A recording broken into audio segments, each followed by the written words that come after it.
Hello friends, बहुत बहुत स्वागत है आपका हमारे यूट्यूब चैनल स्टडी मित्र में। तो फ्रेंड्स, अभी जो चल रहा है हम लोगों का भक्ति काल चल रहा है। भक्ति काल हम लोग पढ़ रहे हैं। तो भक्ति काल में हम लोग जो है बहुत कुछ समझ विकसित कर चुके हैं, भक्ति काल को समझ चुके हैं, उसके काल विभाजन को समझ चुके हैं। तो काल विभाजन में कल हम लोगों ने क्या किया था? कल हम लोगों ने ज्ञानेश्वरी शाखा यानी कि निर्गुण काव्य धारा के ज्ञानेश्वरी शाखा के महत्वपूर्ण तथ्य को देखे थे, जो भी इंपॉर्टेंट थे सभी तथ्य को हम लोगों ने देख लिया है। तो आज जो हम लोग देखने वाले हैं तो निर्गुण काव्य धारा यानी ज्ञानेश्वरी शाखा है, जिसे कि संत काव्य कहा जाता है। तो संत काव्य में बहुत सारे संत कवि हुए, तो उन सभी कवियों को धीरे धीरे हम लोग देखेंगे जो भी इंपॉर्टेंट होंगे एग्जाम के लिए। तो आज जो स्टार्ट हम लोग कर रहे हैं तो कबीरदास से हम लोग स्टार्ट कर रहे हैं, क्योंकि कबीरदास जो है ज्ञानेश्वरी शाखा के प्रतिनिधि कवि माने जाते हैं या निर्गुण काव्य धारा के प्रतिनिधि कवि माने जाते हैं।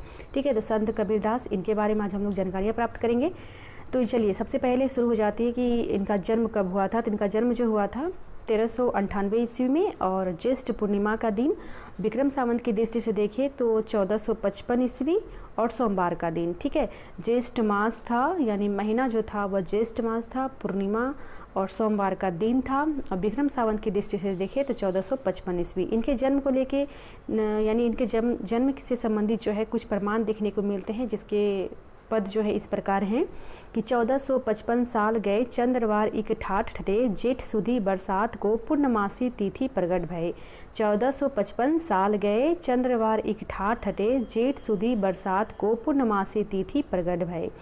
यानी कि इनका जो 1455 यानी विक्रम संवत की दृष्टि से जो माना गया है 1455 ईस्वी, और ये ज्येष्ठ मास पूर्णिमा का दिन, तो इनके बारे में ही ये जानकारियाँ मिलती है। वैसे इस पद में आप समझ गए होंगे 1455 साल गए यानी 1455 साल गए विक्रम संवत जो है 1455, तो 1455 साल गए चंद्रवार इक ठाठ ठटे जेठ सुधी यानी कि जेठ का महीना था, और पूर्णमासी तिथि को ये जन्म लिए प्रगट भये। ठीक है, तो इनके बारे में जो है इनके जन्म के संबंध में यानी जन्म जिस दिन हुआ था तो उसके संबंध में ये पद प्रमाण के रूप में मिलते हैं।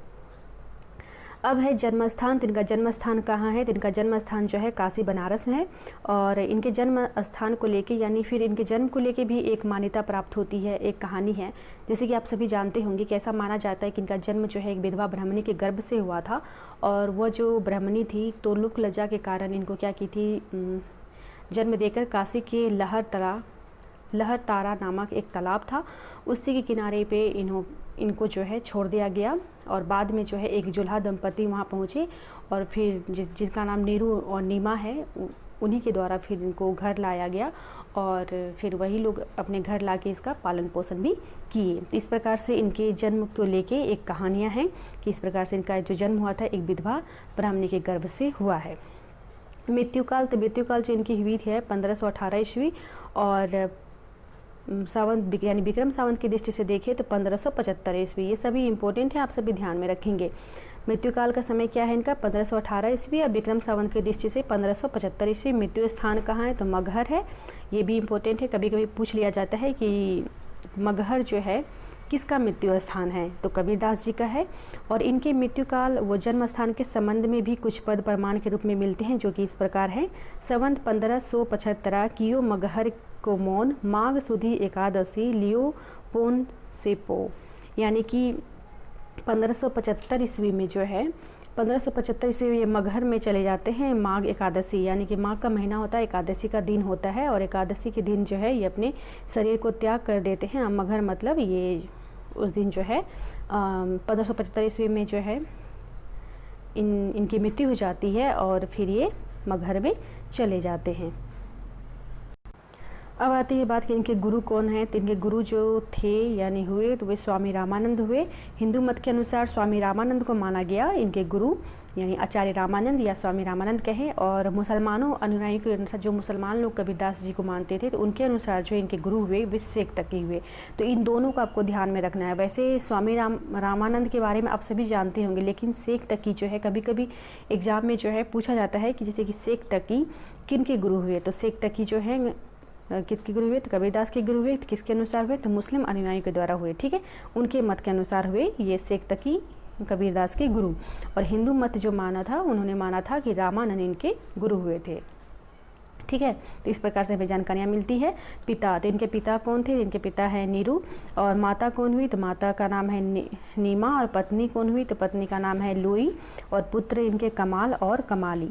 ठीक है। इनके एक पुत्र भी हुए थे और एक पुत्री भी हुई थी जिसका नाम था कमाल और कमाली। अब देखिए तीनों नाम कितना, मतलब सभी का नाम इतना आसान है कि सभी एक दो बार ही पढ़ेंगे तो आपको याद हो जाएगा। पिता हो गए नीरू, माता हो गई नीमा, पत्नी हो गई लोई, पुत्र हो गए कमाल और पुत्री हो गई कमाली। कोई डिफ़िकल्ट नहीं है, कोई भारी नहीं है, इसको याद करना बिल्कुल याद हो जाता है एक दो बार ही पढ़ने से ही, ठीक है। और इनकी पुत्री के बारे में कहा जाता है कि इनकी पुत्री भी एक विदुषी कवित्री थी, वो मानी जाती हैं, ठीक है। तो इन सभी जानकारियाँ हमें प्राप्त होती है इनके बारे में। काव्य भाषा की अगर बात की जाए तो इनकी काव्य भाषा कैसी थी? इनकी काव्य भाषा जो थी वह सादुक्कड़ी थी, यानी सादुक्कड़ी आप सभी को पता है कि सादुक्कड़ी भाषा क्या होती है, जिसमें कि अनेक प्रांतीय बोलियों का मिश्रण होता है, अनेक बोलियों का जो मिश्रण होता है वही है सादुक्कड़ी भाषा। तो कबीर की भाषा को सादुक्कड़ी भाषा कहने वाले आचार्य जो हुए थे, आचार्य रामचंद्र शुक्ल थे, जिन्होंने इनकी भाषा को क्या कहा था? सादुक्कड़ी भाषा, ठीक है। तो कबीर की भाषा को सादुक्कड़ी किसने कहा था? तो आचार्य रामचंद्र शुक्ल ने कहा था, ये आपको ध्यान में रखना है। फिर डॉक्टर श्याम सुंदर दास ने इनकी भाषा को क्या कहा, देख लेते हैं। तो डॉक्टर श्याम सुंदर दास ने इन्होंने इनकी भाषा को क्या कहा? पंचमेल खिचड़ी कहा। इन्होंने इनकी भाषा को क्या कहा? पंचमेल खिचड़ी कहा। और ये भी आपको ध्यान में रखना है, पहले बात की सादुक्कड़ी भाषा किसने कहा? कबीर की भाषा को, तो आचार्य रामचंद्र शुक्ल ने कहा। और दूसरी बात की पंचमेल खिचड़ी किसने कहा इनकी भाषा को? डॉक्टर श्याम सुंदर दास ने कहा। तो पंचमेल जो खिचड़ी की भाषा है, यानी कि पंचमेल खिचड़ी जो है इनकी भाषा, तो ऐसा क्यों कहा उन्होंने? क्योंकि इनकी भाषा में जो है खड़ी बोली, राजस्थानी, पंजाबी, ब्रज और पूर्वी का मिश्रण है, इसलिए डॉक्टर श्याम सुंदर दास ने कहा कि इनकी जो भाषा है, कबीरदास की जो भाषा है वह क्या है? पंचमेल की खिचड़ी है, ठीक है।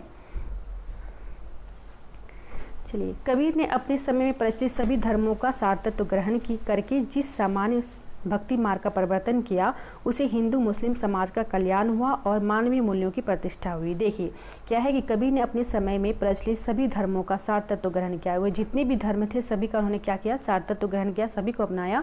और जिस सामान्य भक्ति मार्ग का परिवर्तन किया, एक ऐसे सामान्य साधारण भक्ति मार्ग का उन्होंने परिवर्तन किया जिसमें कि हिंदू मुस्लिम समाज का कल्याण हुआ और मानवीय मूल्यों की प्रतिष्ठा भी हुई है। बहुत अच्छी बात है इनके बारे में। डॉक्टर नागेंद्र के अनुसार इनके द्वारा जो है रचित 63 रचनाओं का उल्लेख प्राप्त होता है, जिसमें कि 43 प्रकाशित हुई। अगर इनकी रचनाओं के बारे में अगर बात की जाए कि इनकी रचनाएं कितनी है, कुल रचनाएं कितनी है, तो डॉक्टर नागेंद्र के अनुसार देखा जाता है कि इनके द्वारा रचित जो 63 रचनाओं का उल्लेख हमें प्राप्त होता है, कि इन्होंने जो है 63 रचनाओं को लिखा था, इसका उल्लेख हमें प्राप्त मिलता है। लेकिन उसमें से जो है 43, जिसमें से कुछ मतलब रचनाएँ, यानी कि 43 रचनाएँ जो है वह प्रकाशित हुई है मुख्य रूप से। और अभी आप यहाँ पे देखेंगे कि कुछ उनकी महत्वपूर्ण जो रचनाएं हैं वो देख लेते हैं। अगाध मंगल है, अनुराग सागर है, अक्षर खंड की रेमनी है, अक्षर भेद की रेमनी है, अमर मूल है, ठीक है। ये सभी जो है इनकी महत्वपूर्ण रचनाएं हैं, ये सभी आप ध्यान में रखेंगे। अक्षर भेद की रेमनी है, अमर मूल है, उग्र गीता है, कबीर की बानी है, कबीर की साखी है, कबीर की गौरव की गोष्ठी है, ब्रह्म निरूपण है, बीजक है, रेखता है, विचार माला है और विवेक सागर है। और भी है इसके अलावा, देख लेते हैं। फिर है शब्दावली है, हंस मुक्तावली है और ज्ञान सागर है। और भी है, लेकिन जो हमारे पास उपलब्ध था उसे मैंने यहाँ पे नोट किया है, आप सभी इसे ध्यान में रखेंगे। वैसे इसमें से मुझे लगता है कि सिर्फ लोगों को 2 ही 3 के बारे में पता होगा। एक तो इनकी जो है कबीर की बानी, कबीर की साखी, यानी कबीर नाम से जितने हैं तो सबको लोगों को लग जाता है कि ये कबीरदास की ही होगी रचनाएँ। लेकिन बाकी जो है उसमें से एक बीजक के बारे में पता होगा और एक अक्षर भेद की रेमनी है, अक्षर खंड की रेमनी है। तो ये सभी आप लोगों को पता होगा, हम लोगों को भी पता था। और बाकी जो है अभी हम लोगों को देखने को मिला कि इतनी सारी इनकी रचनाएं देखने को मिलती है।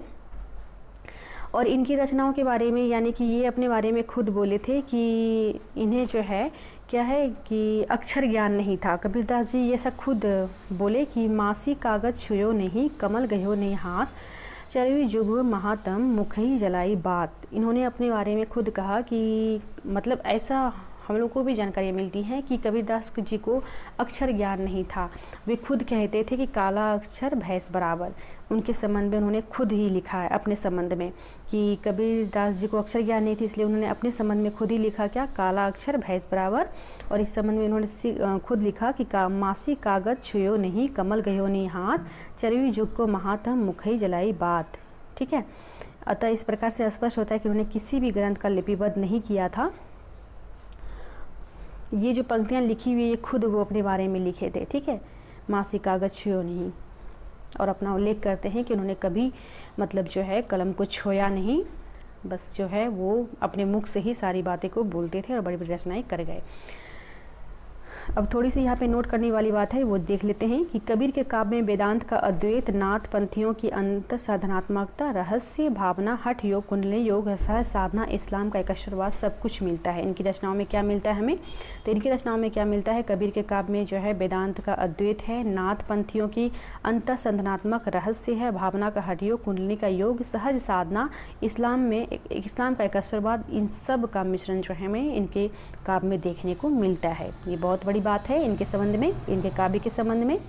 रचना संकलन, अब देख लेते हैं रचना संकलन। तो इसके रचना संकलन के बारे में, यानी संकलन, ये जो रचना संकलन है इनके बारे में थोड़ा सा जो है आप सभी को पता होगा कि इनकी जो रचना संकलन है वो बीजक है। बीजक क्योंकि इतना ज़्यादा बीजक से क्वेश्चन भी पूछे जाते हैं और बहुत ज़्यादा प्रचलित भी है।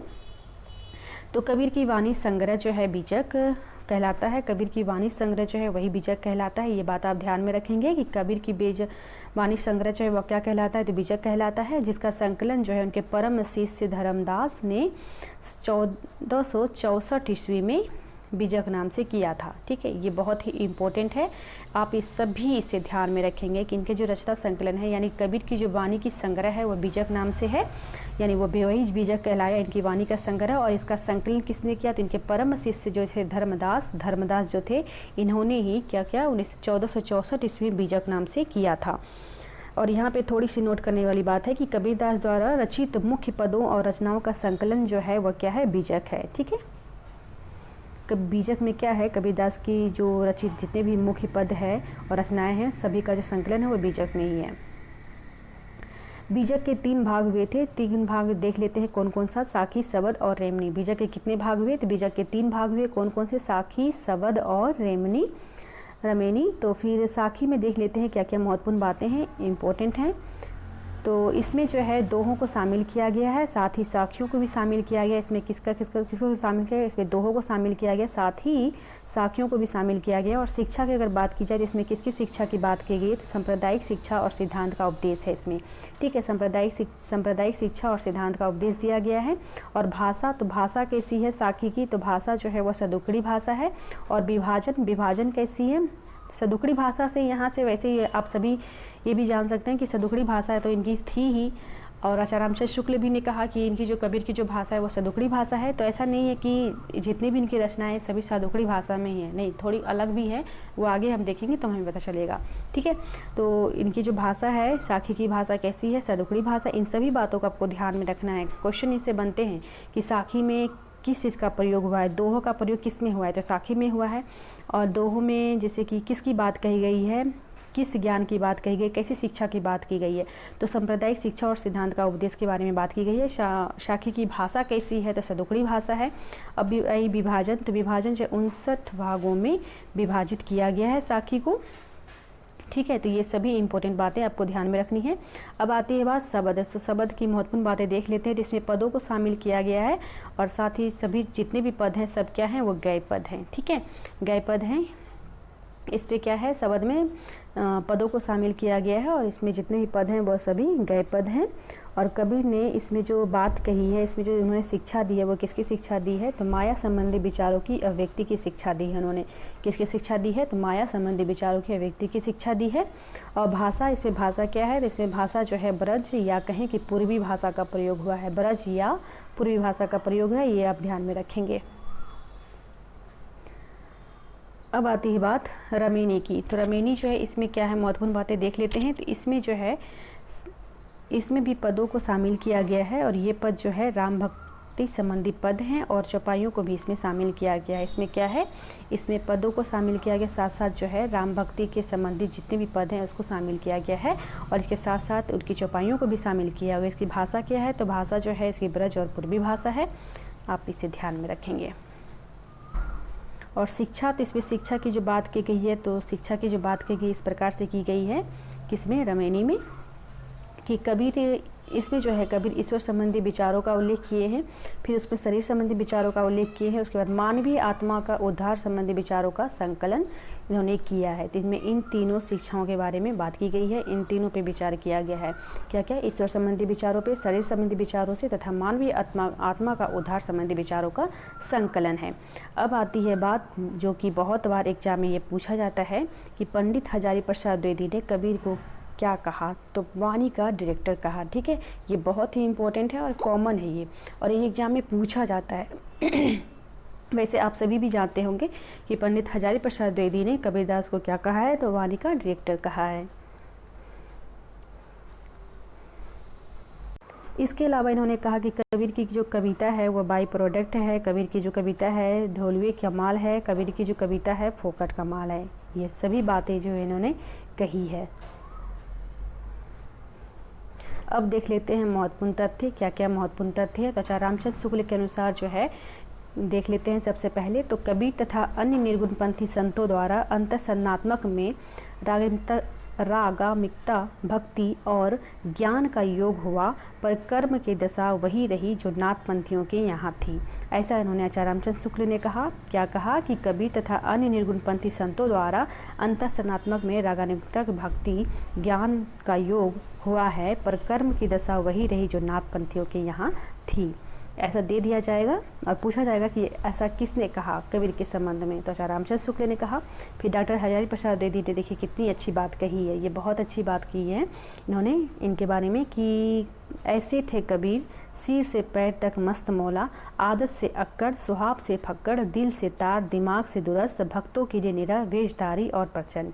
ऐसे थे कबीर। आचार्य हजारी प्रसाद द्विवेदी ने इनके बारे में इतनी अच्छी बात कही है, देख लीजिए आप सभी कि ऐसे थे कबीर के सिर से पैर तक वो मस्त मौला थे, आदत से अक्कड़ थे, सुहाव से फक्कड़ थे, दिल से तर थे, दिमाग से दुरस्त थे और भक्तों के लिए निरह, भेषधारी के लिए प्रचंड।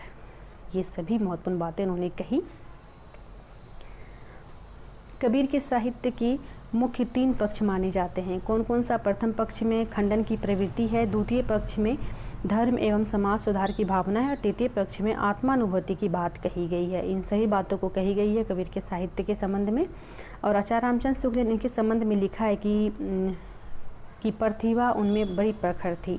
आचार्य रामचंद्र शुक्ल कबीर के संबंध में उन्होंने, कबीरदास वैसे थे ही बहुत ही क्या बोलते हैं, प्रतिभाशाली एक जो कबीर संत होते हैं वही थे कबीरदास, जिनमें की बुद्धि की भरमार थी। तो उनके संबंध में आचार्य रामचंद्र शुक्ल ने कहे थे कि प्रतिभा उनमें बड़ी ही प्रखर थी। ये बहुत ही इंपॉर्टेंट है, आप सभी ध्यान में रखेंगे।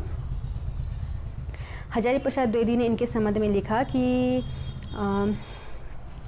भगवान विष्णु के नरसिंह अवतार की प्रतिमूर्ति हैं। इन्होंने कहा कि कबीरदास जो है वो क्या है? भगवान विष्णु के नरसिंह अवतार की प्रतिमूर्ति है।